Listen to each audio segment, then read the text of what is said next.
Should we do this? Okay.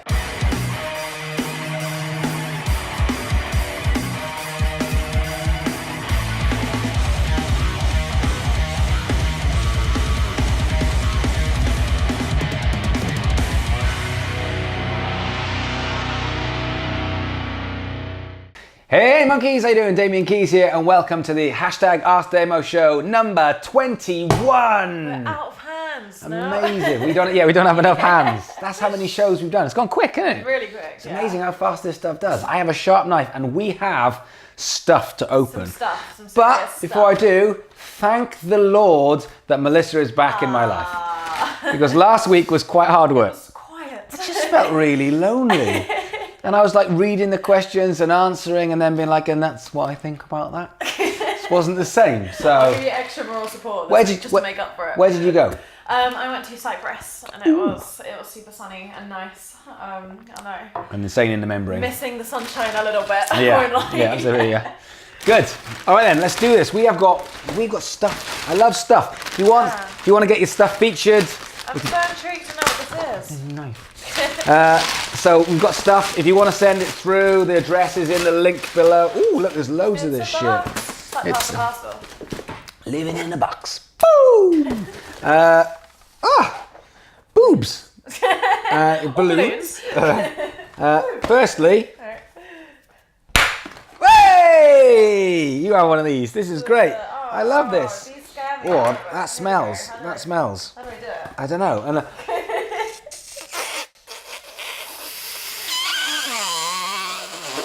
no. Whee! This is like pie time. Someone sent us. It says, "Take bottom off to reveal." Oh, it smells like birthday cake. Oh, that is a good picture. Look at that. That's fantastic. There's a lot of those, just to clarify. In case you haven't seen, that's my weird sex face. Just in case you weren't sure. I don't know who's got that. Oh, it's just pictures of me. Is there any context? It says, "Take bottom off to reveal." Ah, right. Let's see. Dun, dun, dun, dun, dun. Take this off to reveal. I have no idea what is going on. What's going on? Wait a minute. I think it's the bottom off the box. It's just pictures of me. So yeah. So I love it. I have no idea. Oh wait, what's this? Oh. No, don't know, but I love it. Hi Poppers, amazing. That's great. Everyone's watching going, what the hell was that? There's balloons, so I'm You happy. do the balloons, I'm going to just get in this. That is how nuts some of the people are watching. This is stuff that I have to deal with every day of my life. Some of you people that get in touch with me on a daily basis. I'm not even sure some of you should be out in the open. Right, let's see what this one is. God knows what this one's going to be. This is why we open things sometimes as you open it. before, yeah. If this is a severed head, I'll be very disappointed. I mean, that would be quite difficult with the shape. Right. You have this. Promising, thank you. This is, it's proper. It's proper. It's not just weird got? pictures of myself. The Ben Drake Collective. This is perfect for our wall. We're going to have to find a space for this. We'll have to move some stuff around. Beautiful. Ben Drake Collective, new album, Get Busy Living or Get Busy Dying. What an amazing title for a song or an album that is. And it says here, www.bendrakemusic.com. I'll be checking this out. Hopefully there'll be more pictures of her because she's not in any way ugly. So that's quite nice. I might have this for my wall, to be fair. It's my kid's bedroom where I'm just like, thank you very much, Ben Drake. And we have one more thing. We do. And that one more thing is... The giant thing. Woo! We're in. All right, so I know what this is. I'll put the knife down now. You read that. I'm going to read it. And there's different colours. Hi, Katie and Damo. Hope this note finds you well and busy. Please find and enclose your order of 50 t-shirts and sweets. Once again, And sweets! apologise for going over the time frame quite slightly. As a small business on the up, there comes a time Look at this. kick into gear, and all of the problems you've been putting off until we need to grow come to the fore. This Thanks is for putting up with us. This is And we've got t-shirts. our competition prizes, or some of our competition prizes. We have a lot in here. Now, this is t-shirts of different shapes and sizes for men and women, which says, Damo says, don't be a dick. Now, this all started with a very good friend of ours, Paul, who actually made us a sticker here. Loved it so much that we decided we needed to make it into a t-shirt. So then we went to our good friends at T-Merch, these guys, and said, we need some merch because we haven't had it. Sound like lovely dudes as well. Yeah, oh, they are lovely dudes. So we've got black, we've got white, we've got grey, we've got... Nice. Fantastic. So we've got different sizes. So this is part of the competition prize that we will have. So for the people who are putting in hashtag 60minwin, you could win t-shirts, you could win Skypes, you could win something massive like this week we gave away a free studio day, last week we gave away a bass, we've got another 2 basses that we want to give away. So there's lots and lots of prizes. Every week we'll do a big prize and then we'll do lots of little ones throughout the week. They've also included a T-Merch branded t-shirt. They have indeed, nice. which is good, which is something I can definitely get on the wall. So Johnny, nice. You're a legend. Thank you so much for doing this. We will get all this in. Right, now then, I am going to try and hand this massive, huge box across. Who's taking it? Sarah's taking it. It's quite heavy. Oh, I tell you what, I've got this funny arm thing because I have tendonitis of my rotator cuff apparently.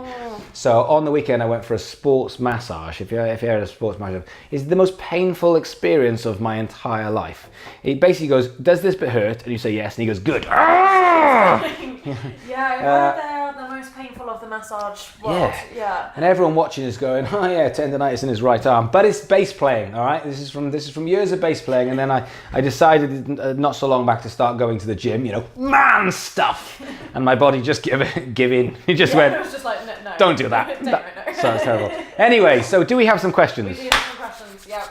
Excellent. Here we go. All right.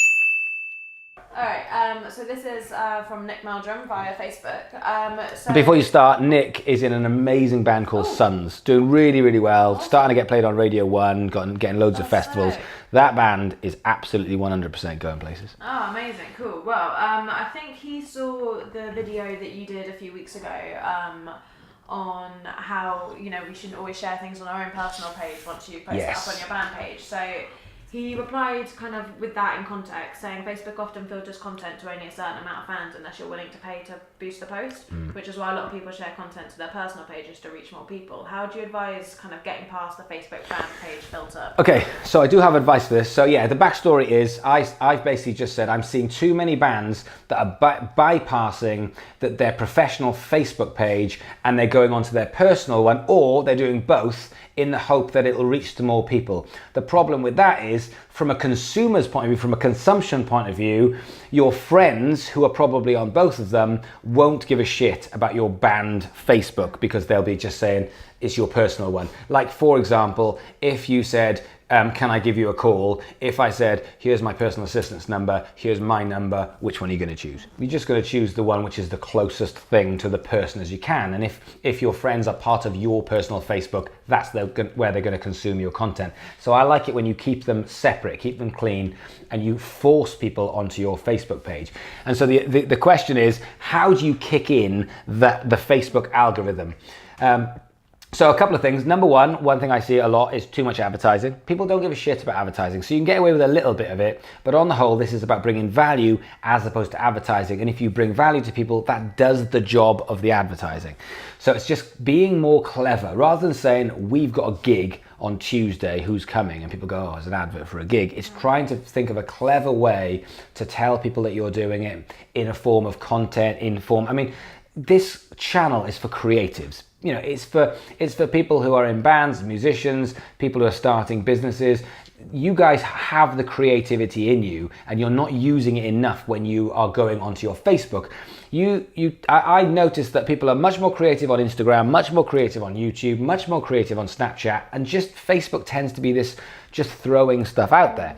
So here's a couple of things that you can do. This is all about kicking in the algorithm. So making Facebook work for you. How do you do that? Firstly, you need to realize that when you're in Facebook's house, you have to play by Facebook's rules. Now, not so long back, Facebook would just push stuff out to everybody. Everybody would see it. That was just the way it is. Nowadays, Facebook said everyone's got too many friends. It doesn't work like that, and Facebook wants to monetize what they do, which there is absolutely nothing wrong with that in my book. Facebook wants to monetize what they do because they can, because it's advertising. You know, TV shouldn't be free for advertising. Radio shouldn't be free for advertising. Why should Facebook be advertising? If you don't like it, go and build Facebook, and then, you know, and call it Facebook 2, and just say, but we're not going to do ads, and see how that goes.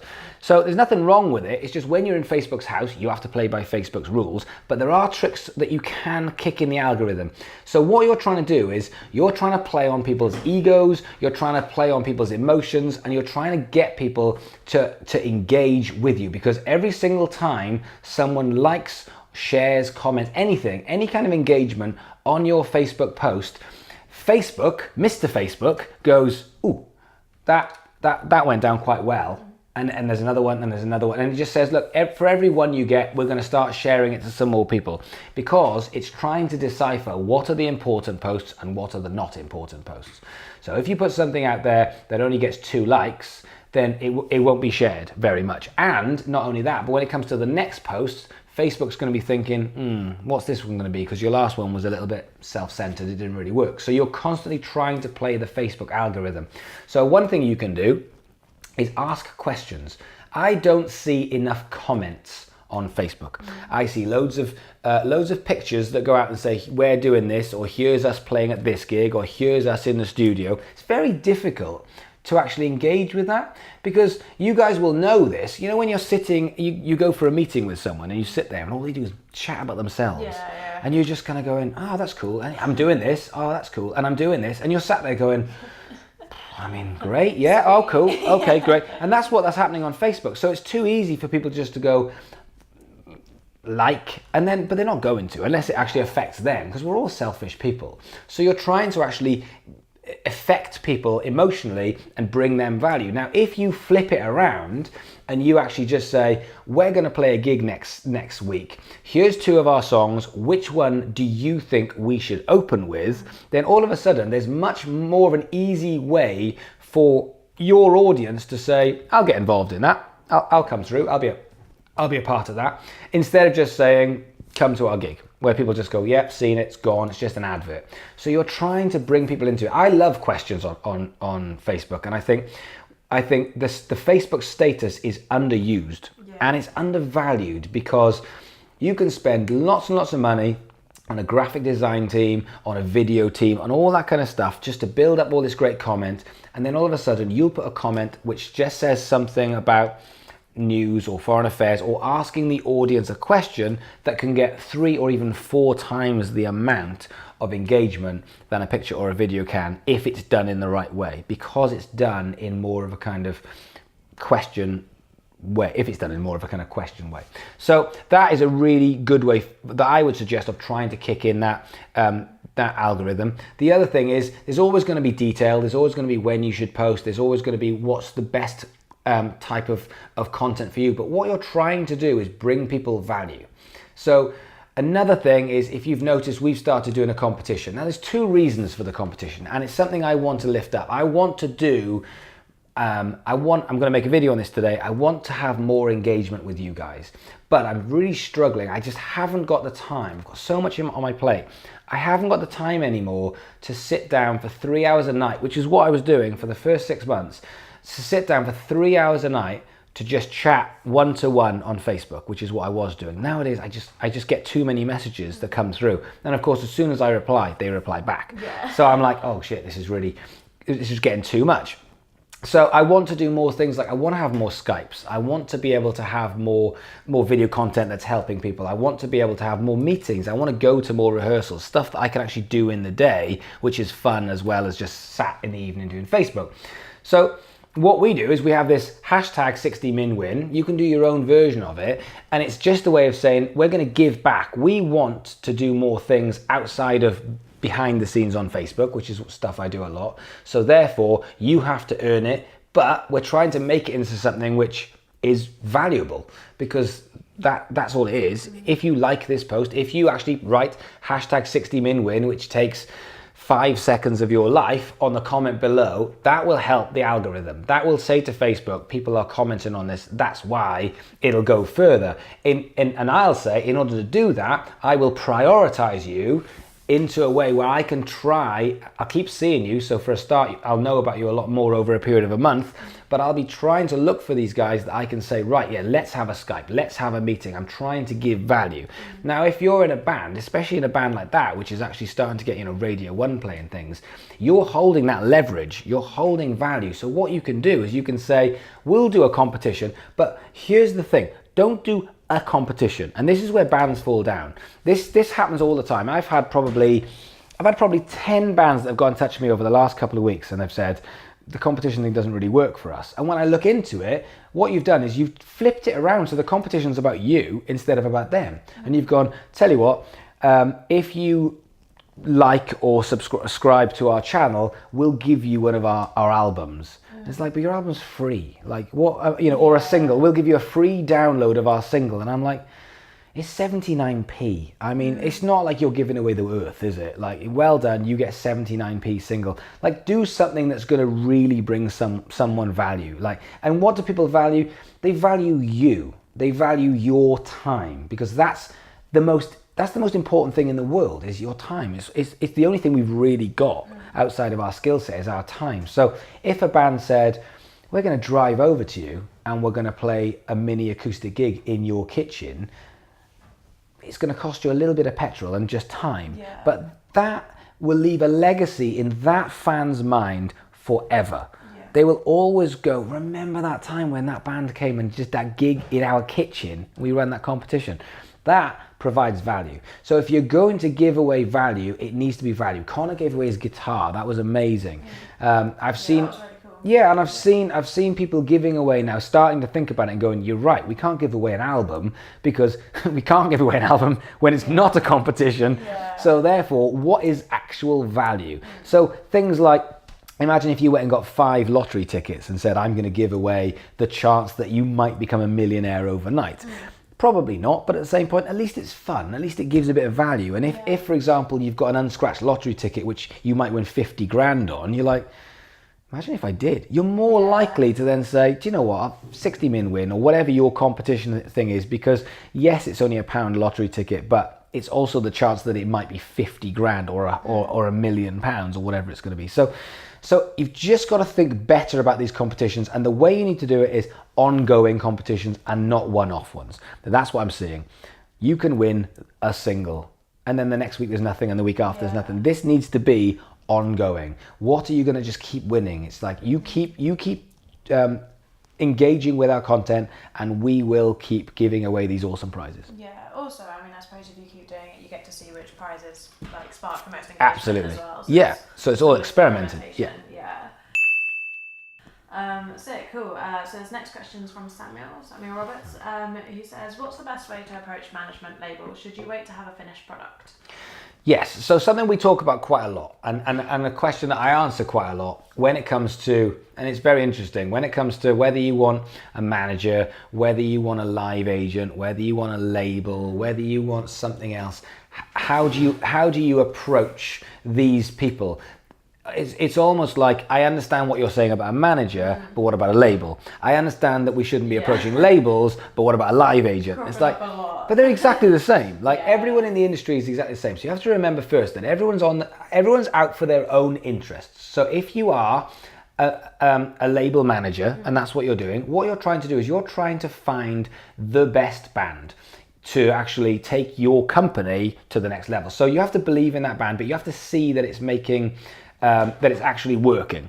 They haven't got any magic wand. They've got a bit of money and they have got experience. So if there's something that they think that they can make into something big, they will. But on the whole, nowadays, it really needs to start to have this momentum first. So again, I say this all the time, but if you are facing the music industry, then you are neglecting the most important people, which is your audience. Because for every decision that you make, you're making it towards a label, you're making it towards a manager, and you're making it towards a live agent. Now, I understand it'd be great to have all those on board, but you're neglecting the people who make this happen. And the people who make this happen is the audience.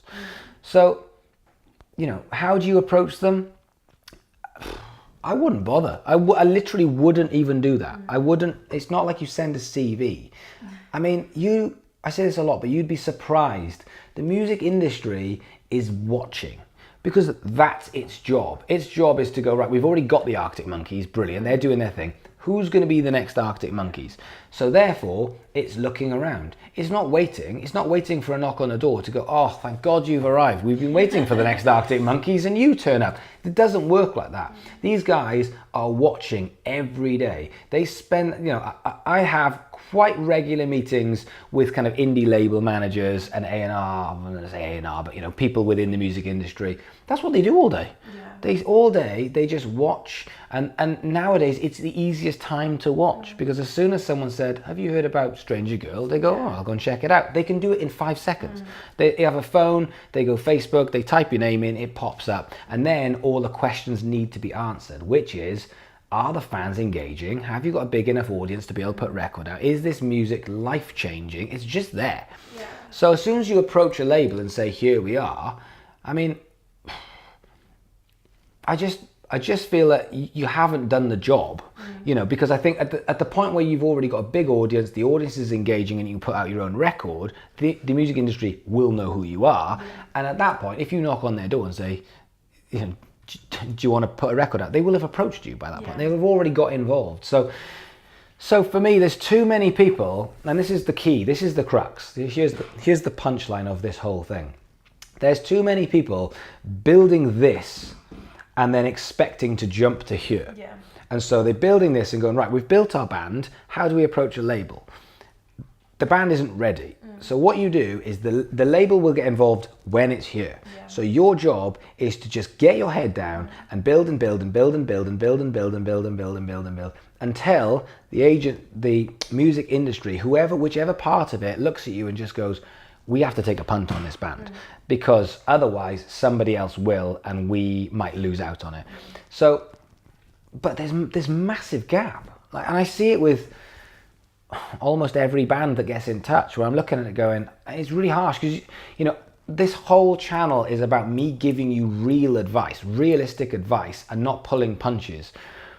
But it's hard to say to someone, guys, you're just nowhere near ready. You're nowhere near ready. But doesn't mean you can't do it. It doesn't mean you won't get there. But what it means is you can't just put a band together at college, write 6 songs and just go, yeah, I think we're ready to take over the world. Like, that's lottery thinking, and it's not building a business or building with a strategy. What you're doing there is saying, we just hope that someone just goes, oh, you just happen to build a band and it's just the greatest thing that's ever been, and you can be the next Royal Blood, or you can be the next, you know, Royal Blood were together for a long, long time before they were the Royal Blood that we know them.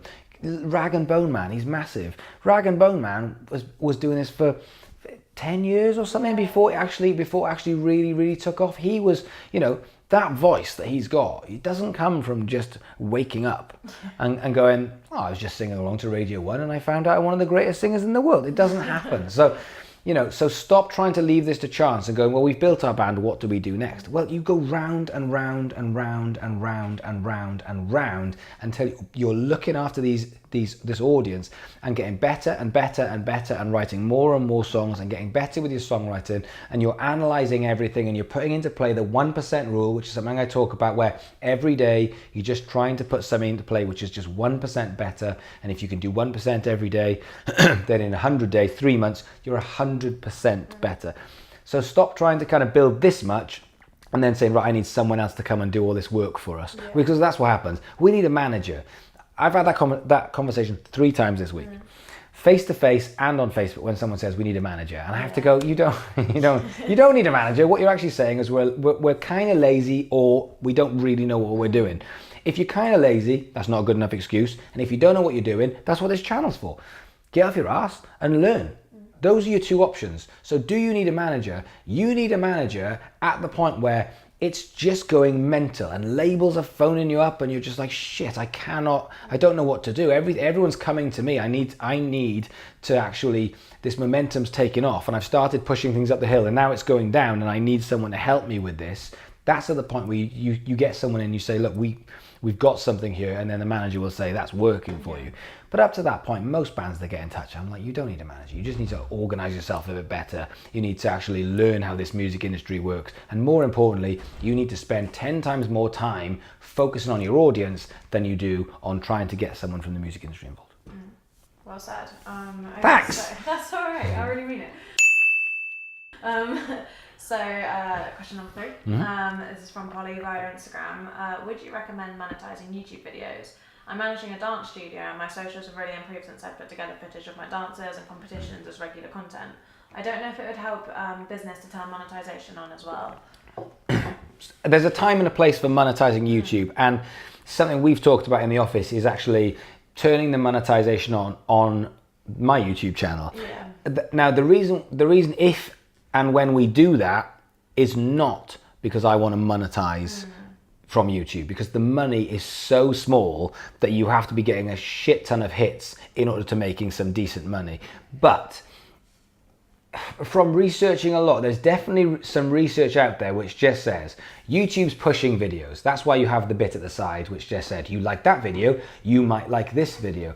Now, if YouTube has the choice of pushing a video which isn't monetized or pushing a video that will bring them in some money, which do you think they're going to post? Yeah. They're probably going to say, well, if we post this one and you click on it, then you're probably going to, well, if you click on it, then YouTube gets paid from seeing the advert. So there is definitely, from an algorithm point of view, there's definitely something to be said where if you turn on the monetization of your channel, YouTube will probably respond in some way. However, and there's a big however, doing it at the beginning is pointless, because you have to be getting a certain amount of consistency, you have to be getting a certain amount of views to even make it worthwhile for YouTube, let alone to make it worthwhile for you. I mean, I think it's something like, I can't remember, it was like 0.0008 or something P per view. So you have to, you have to get a lot of views to be able to make £100. And that's, or $100. So should you turn it on, what I would suggest is, I was just figuring out how you're going to get some of your videos to go viral, so it's actually starting to work. And then what I would do is I would monetize some of the videos and not the entire channel, because you can do that. You can actually put adverts in the middle of your video, at the end of your video, at the beginning of your video. You're in control of how you advertise it and how much you want to effectively disengage your audience member, because there's nothing worse than when you're watching something and then just an advert pops up after 3 minutes and you're like, oh, this is annoying. I'd rather have it at the beginning, so I've got 5 seconds and I can turn it off, or just at the end, so I can just, I can turn it off when I'm bored. But it's up to you. The whole point of advertising is you are trying to crowbar something into someone's life. I mean, if we all had our way, we would turn off all advertising on everything. So as an advertiser, you're trying to almost kind of hijack things and go, by the way, have you heard about this? So when you should turn it on, I would say is again, patience. I would say make a few hundred videos if you're doing kind of day-to-day type videos, and get to the point first where you've given yourself every chance for people to engage with what you do. If people, it's not that they get pissed off with adverts. They will be prepared for adverts, but they're just annoying. It's really nice when you go to a channel and they haven't got any. They're usually smaller channels. So what I would say is just get the momentum first. Do everything you can to show that you are trying to build a channel and get some kind of virality on your videos. And then what I would do is I would turn on some monetizing of the video. So if you do a video and all of a sudden overnight it gets 50,000 views, then turn it on. Or do, then you can see what videos are doing. But just having it across the board, unless you're starting to get 10,000, 20,000 views on every video that you do, and then it's like, yeah, okay, you're going to start to make a little bit of money and it's worth doing. But I would put the time and effort into learning about YouTube, and looking at people like Daryl Eves, Roberto Blake.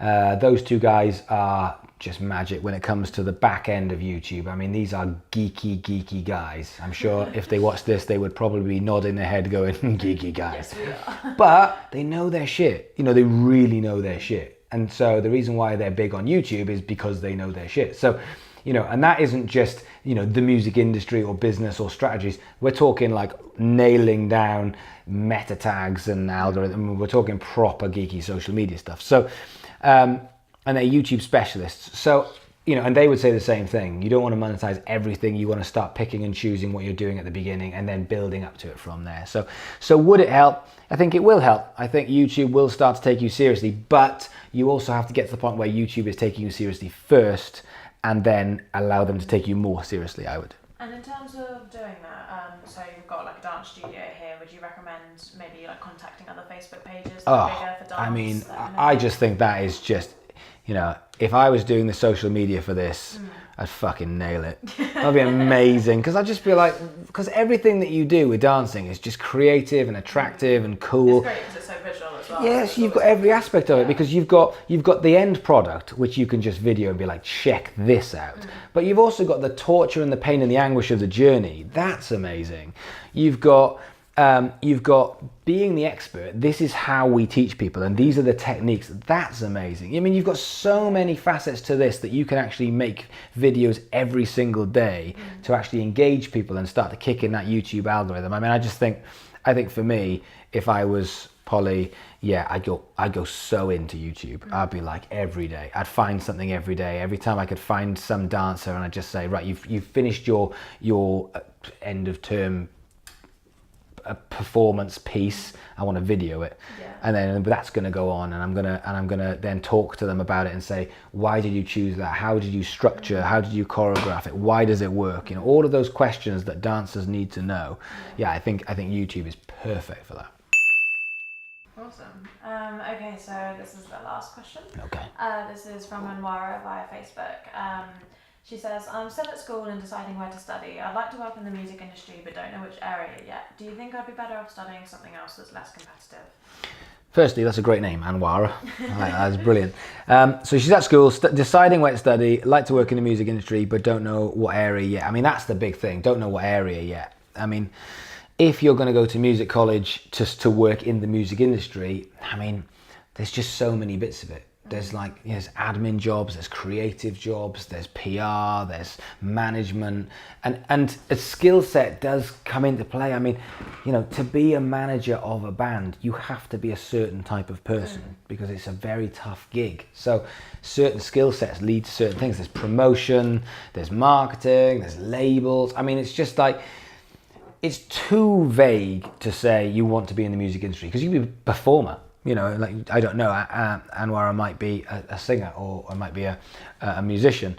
So it's too vague because there's too many things in the music industry to just say, I'm going to go and study at a music college so that I can figure something out in the music industry. There's just too much out there. So what you've got to do is, if I were you, is before you choose where to study, I would actually put some work into a bunch of companies. And the way I would do that is I'd get in touch with them on Twitter probably, and I'd say, I'm really excited about my future, and I think I can bring a lot to companies. I just need to figure out where I fit into the music industry. Would I be able to just come down and do a work experience for a couple of days? You don't have to pay me anything. I'll just make tea, I'll watch, if there's downtime, I'll ask questions, and you just get into companies and you just say, and you just watch. Even now, when I look at some of the big companies, I tell you what, I could do that. I would love to do that. I mean, I've got some stuff going on at the moment, which I'm really excited about, but if I didn't, that's something I would just do on a higher level. I would just be approaching some of these guys in social media, the really big guys, and just say, I can definitely bring you value. I mean, for Anwara, because she's young, even silly things like, let me tidy up, let me make the tea, let me do the things that will just help. I'll run to the shop and buy your sandwiches. I'll do all of those things. All I want to do is just watch what happens, how it works. I feel like from my experience in business, I could do that on a relatively big scale. I've been directors of companies. So, to be able to go in and just say, let me just watch, let me just figure this out because I can bring value. You do that for a month in different companies, you're going to learn so much stuff. So that's what I would do. I would say, firstly, you need to figure out where in the music industry you're going to go. And I think this applies, very interesting, I think this applies to musicians as well. I think this applies to everybody because the amount of conversations that I have where people don't know what they want. and they're working really hard, and I'm like, it's like you're driving really fast down the road, and I'm like, where are you going? And they go, dunno. And I go, well, I'll tell you where you're going to get to, because where you're going to get to is the way you're heading. And so unless you actually say, that's the place I want to get to. So if you want to get into PR, music PR, for example, where there's lots of people that were at BIM who are singers who just went, oh, I like the idea of doing PR. That's good, but everything needs to be to do with PR, and and writing and creativity towards the PR side to it. So that's, when I first started this channel, that was probably the first video that I ever did, I think, or the first 2 or 3 was, the most important thing is to know where it is you're going before you plan the route. Whenever I do a keynote to any musicians, whenever I do any talks at colleges or universities, the first bit of the entire talk, you need to know where you're going to plan the route. Otherwise, you'll fall into something that might not necessarily be what you want to do. And you can always change later, but knowing where you want to go is the strongest strategy to getting to where you want to, to putting that strategy in place to getting where you want to go. So for me, what I would do is I know we've just had some holidays, but I would spend time just approaching lots and lots of music industry companies and just saying, what are the chances? And I literally ring them up or email them and just say, I can bring a lot to this. I'm hardworking. I won't be any trouble, but I need to learn more about the music industry. I'm following channels like this one so I can learn more about it. In 2, 3, 4 years time, I think I might be able to bring you a lot of value in your company. Would you be prepared to have me for 2 or 3 days? I won't be any trouble. I'll make my own way in. I'll make you tea. I'll do all the things you want to do. You can even just let me sit in the corner and watch. 5 of them will say no, and someone will go, yeah, like me. If someone said that to me, I'd go, yeah, of course. Like, well, of course, you're not going to get in anyone's way. You might find it boring because the reality is off camera, there's a lot of admin because that's the music industry. And that's what you need to know because, we deal next door, in the room just next door, with 30 bands. And out of those 30 bands, we'll deal with 1,500 gigs.